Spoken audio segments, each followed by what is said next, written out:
Hi guys, today we are going to deal with the module 4, Failure of Materials. This module first topic is the mechanism of fracture, that is ductile and brittle fracture. So what is fracture?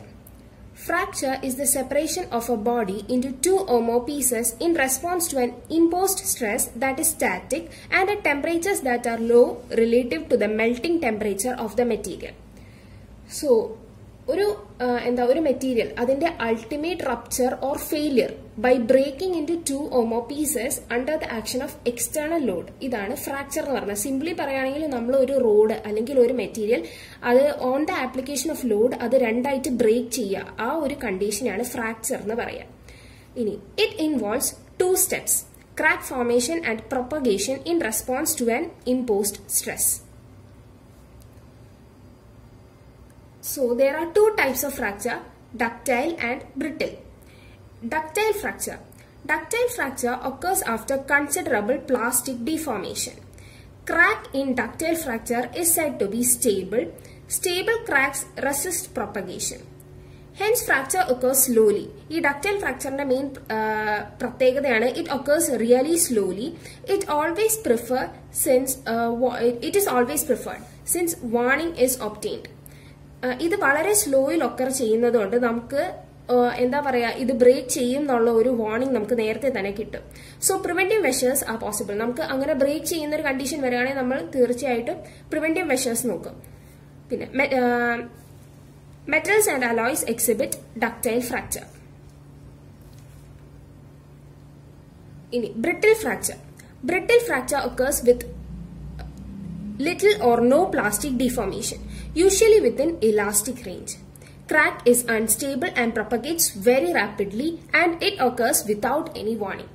Ductile fracture compare cheyumbol brittle fractures occurs very quickly and it occurs without any warning.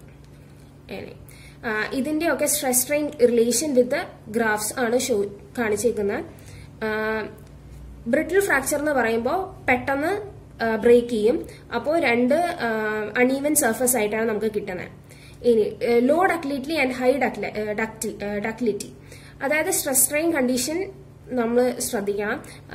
ഇതിലാണെങ്കിൽ correct increasing stress is directly proportional to strain കണ്ടീഷനിലാണ് ഈ brittle fracture occur ചെയ്യുക. ഇവിടെ എന്ന് പറയുമ്പോൾ നമുക്കൊരു cup and cone surface ആയിരിക്കും obtain ചെയ്യുക ഈ ഡക്റ്റൈൽ ഫ്രാക്ചർ കണ്ടീഷൻസിൽ. അതിന്റെ 3 ഗ്രാഫ്സ് ആണിത്. This cup and cone type of surface is obtained.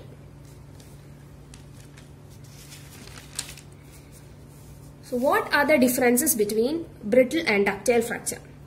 Brittle fracture, minimum or no plastic deformation. In ductile, there is a large plastic deformation. Occurs suddenly without warning, minimum energy absorption. Occurs slowly with large plastic deformation. Fracture in a direction normal to load axis, flat and planar fracture surface is obtained. Ductile fracture പറയുമ്പോൾ fracture direction 45 to the load axis ആയിരിക്കും. Cup and cone type fracture, surface dirty and rough. ഇതിൽ നേരത്തെ കാണിച്ച പോലെ dirty ആയിരിക്കും, rough ആയിരിക്കും. Initiates at micro cracks. Initiates at region of large plastic deformation. Fracture along cleavage planes, fracture along slip planes. ഈ ductile fractures brittle fracture പെട്ടെന്ന് occur ചെയ്യുന്നതുകൊണ്ട് അതിനധികം steps ആയിട്ട് വരില്ല. But ductile fracture has different stages. First stage എന്ന് പറയുന്നത് necking ആണ്. ഒരു surface എടുക്കുമ്പോൾ അതിൽ ആദ്യം നെക്കിംഗ് ഉണ്ടാവും, അതായത് കേർവ്ഡ് സർഫസ് ഫോം ചെയ്യും രണ്ട് സൈഡ്സിലായിട്ട്. പിന്നെ അതിലൊരു ക്യാവിറ്റി ഫോം ചെയ്യും, സ്മോൾ ക്യാവിറ്റി ഫോം ചെയ്ത് number of cavities combined form A small crack. ഒരു സ്മോൾ ക്രാക്ക് ഫോം ചെയ്ത് അത് 45 ഡിഗ്രി ഷിയർ സ്ട്രെസ് കണ്ടീഷനിലെത്തി അത് പയ്യെ ബ്രേക്ക് ചെയ്ത് കപ്പ് ആൻഡ് കോൺ സർഫസ് ആവാണ് ചെയ്യുന്നത്.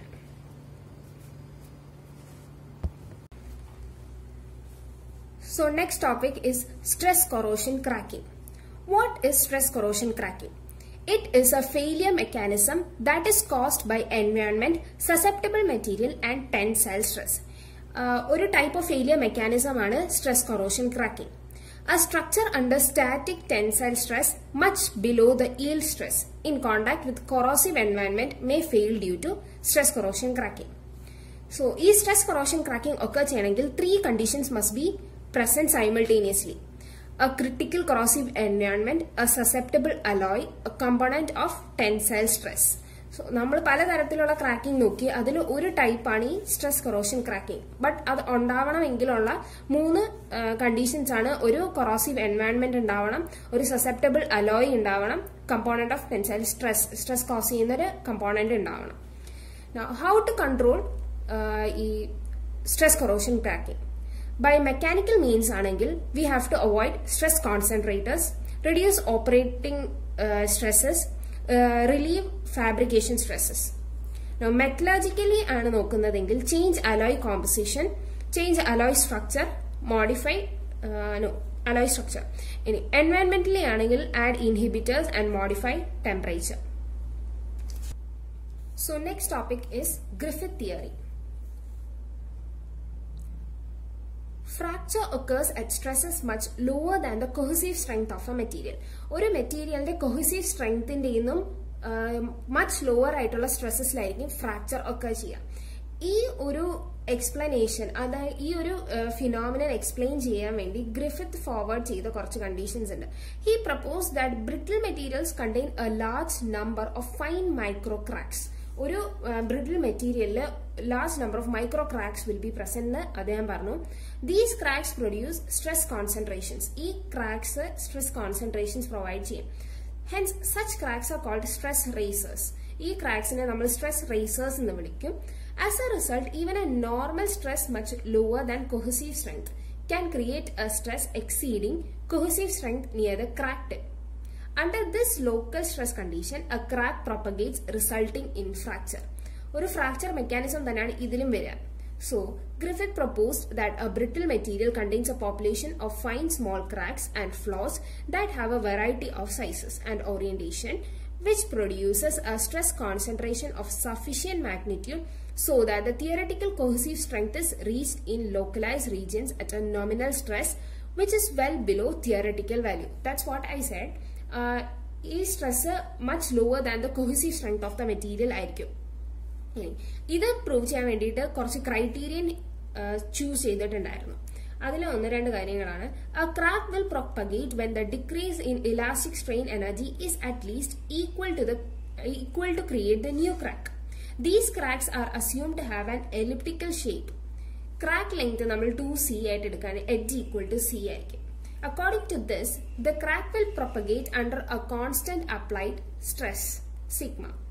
If an incremental increase in crack length produced is no change in total energy of the system. ഈ പറഞ്ഞത് നമ്മളൊരു ഇക്വേഷനിലായിട്ട് ഡിറൈവ് ചെയ്തെടുക്കുകയാണ്.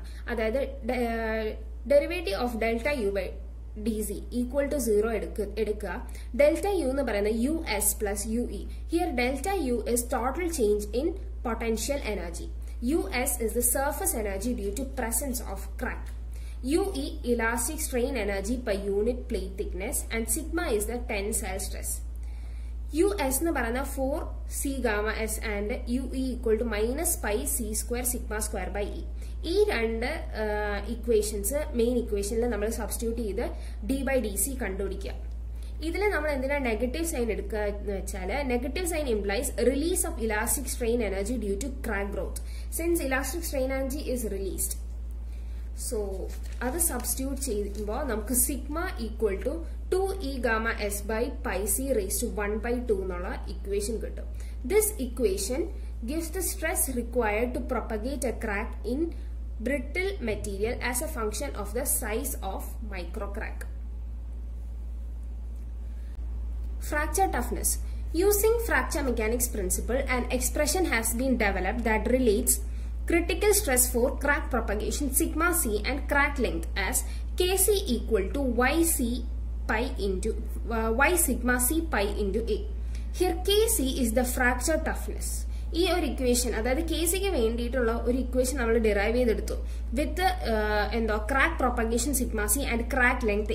ഈ 2 വാല്യൂസ് യൂസ് ചെയ്തിട്ട് നമ്മൾ കേസിക്ക് ഒരു ഒരു ഇക്വേഷൻ ഡിറൈവ് ചെയ്തെടുക്കുന്നു. ഇനി ഈ ഫ്രാക്ചർ ടഫ്നെസ് എന്താന്ന് വെച്ചാൽ it is A property of measure of A materials resistance of brittle fracture when a crack is present. It is a property of measure of a material's resistance to brittle fracture when a crack is present. That's resistance. Stress concentration. What is a stress concentration?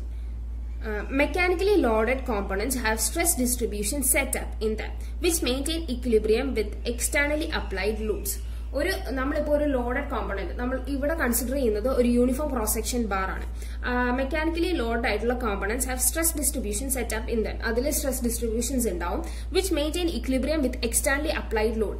അതിന്റെ stress നമ്മൾ externally applied ലോഡുമായിട്ട് ഇക്വിലിബ്രിയത്തിലായിരിക്കും. A uniform cross-section bar subjected to an axial, tensile or compressive load is assumed to experience uniform stress across the section. However, in practice, the presence of any sudden change of section can cause the load stress to rise significantly and rapidly over a short distance.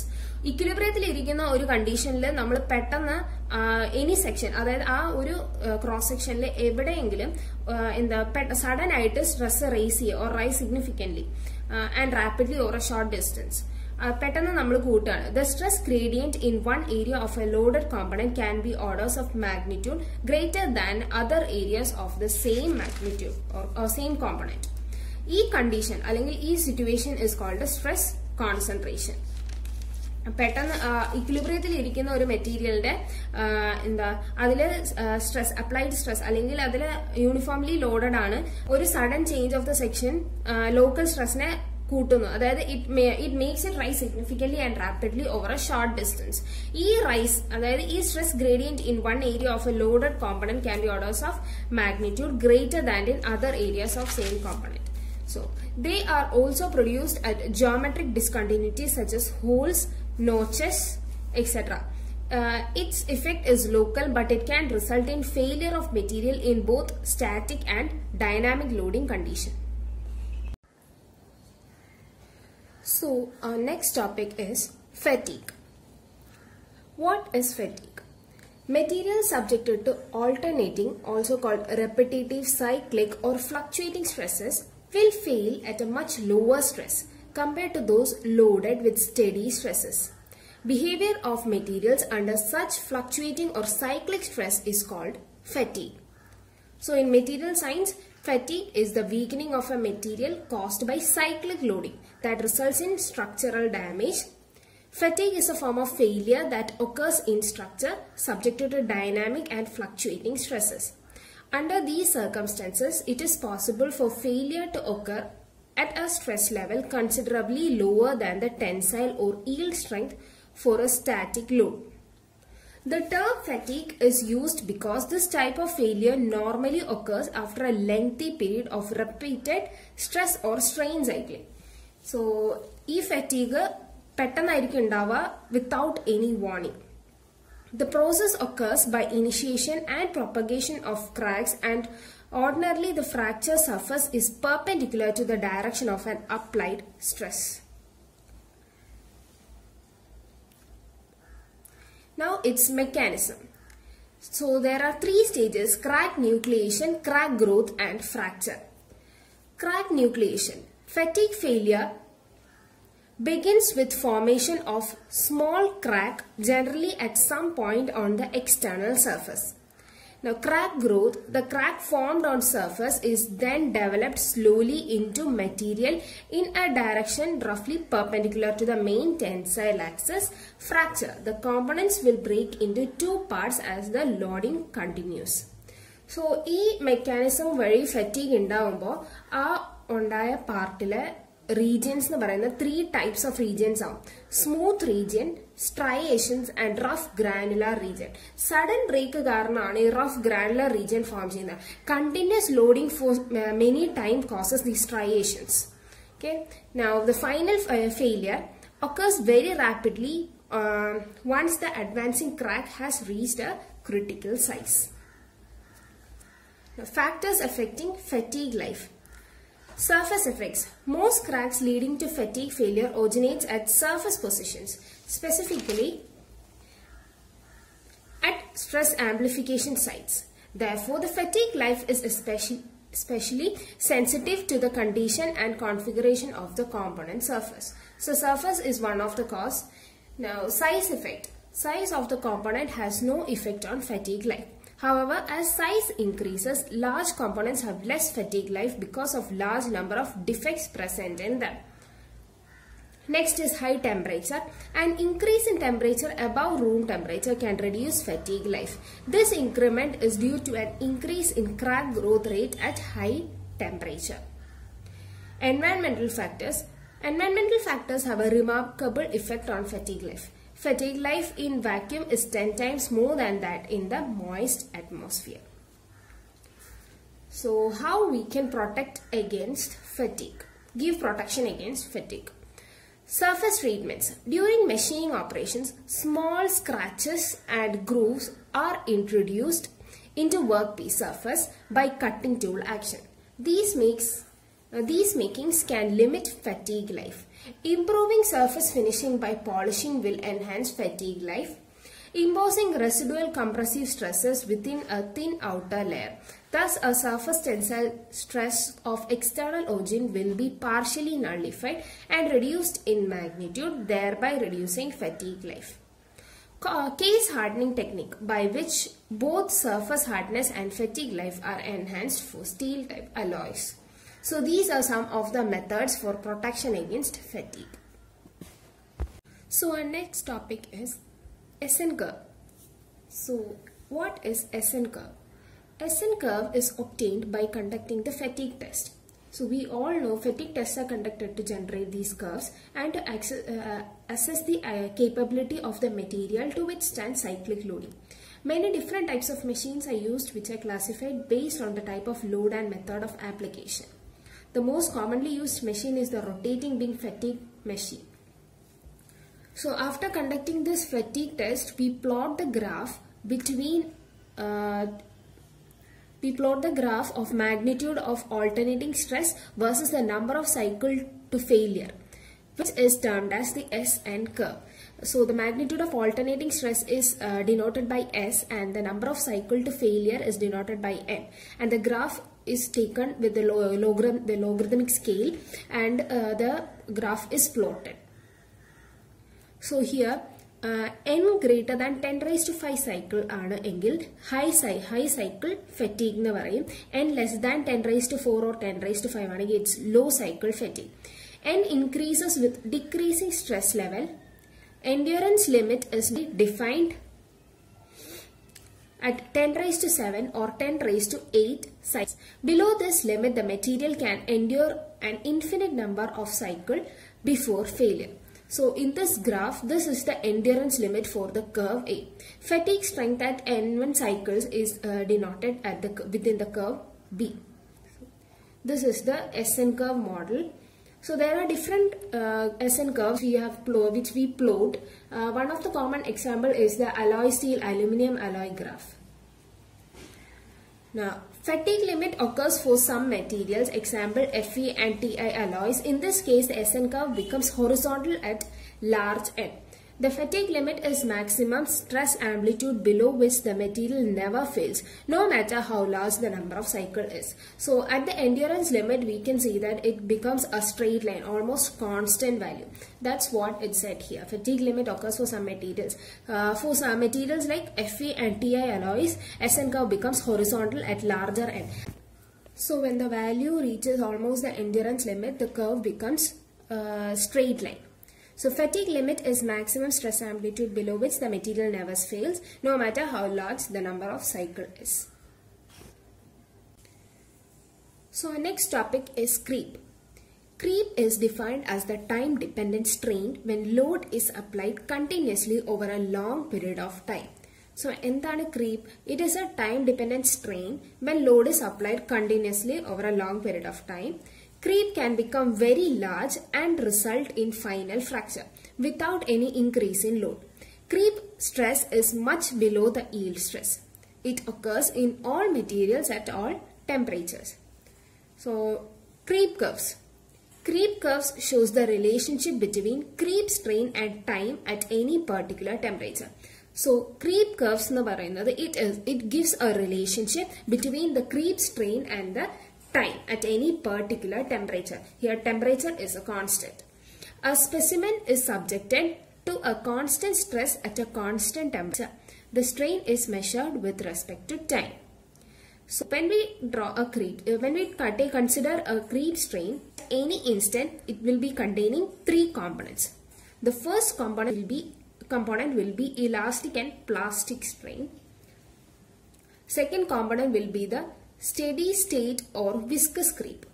And the third component will be transient creep. This transient creep is rapid at first but becomes slower progressively as time elapses. This is a creep curve, a graph showing the creep curve with creep strain and the time variables. So this graph contains three regions: primary creep, secondary creep and tertiary creep, and this is the region where the final necking and fracture occurs. So three distinct regions in a creep curve are: first stage is the primary creep. It is the time during which most of the transient creep takes place. Initial strain rate is high but it rapidly decreases to a constant value. Second stage or the secondary creep, the strain continues to increase at a constant rate. During this region, steady state creep prevails. The shape of the curve is straight line. Here the curve becomes almost straight line. Now the third region is the tertiary creep. There is an increasing creep rate and final necking and fracture occurs. So here we can see at the tertiary state, the final necking and the fracture occurs for a material. So this is the tertiary state. So some of the mechanisms are mentioned here: stress-induced vacancy diffusion, grain boundary diffusion, dislocation motion, grain boundary sliding. These are some of the theoretical mechanisms proposed to explain the creep behavior of various materials. Now, factors affecting creep. The first factor is the heat treatment and melting point. Materials with high thermal stability and higher melting point resist creep.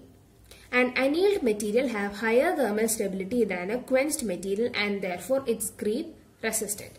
So higher thermal stability and higher melting point ulla materials ne creep resist cheyan pattum. Annealed material have higher thermal stability than quenched material. Therefore this annealed material will be having creep resistance.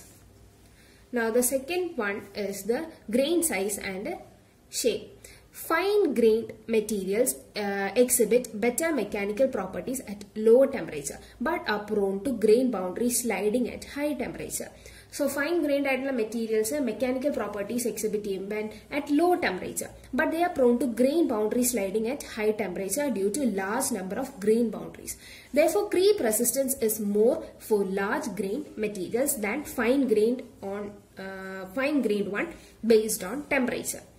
So when we talk about shape, dendritic structures show better creep resistance than equiaxed grains. So some other properties are precipitation hardening. Factors are precipitation hardening improves creep resistance. The insoluble precipitates can prevent dislocation movement and grain boundary. Now, dispersion hardening, strain hardening or cold working, alloy addition, substitutional solid solution, all these methods improve creep resistance. Like mentioned above in the precipitation hardening, the insoluble precipitates can prevent dislocation, movement and grain boundaries. All these conditions can also improve creep resistance. So these are the factors affecting creep. Heat treatment and melting point, grain size and shape, dendritic structures, this condition, and then precipitation hardening, dispersion hardening, strain hardening, alloying addition, substitution, solid solutions. So that's all.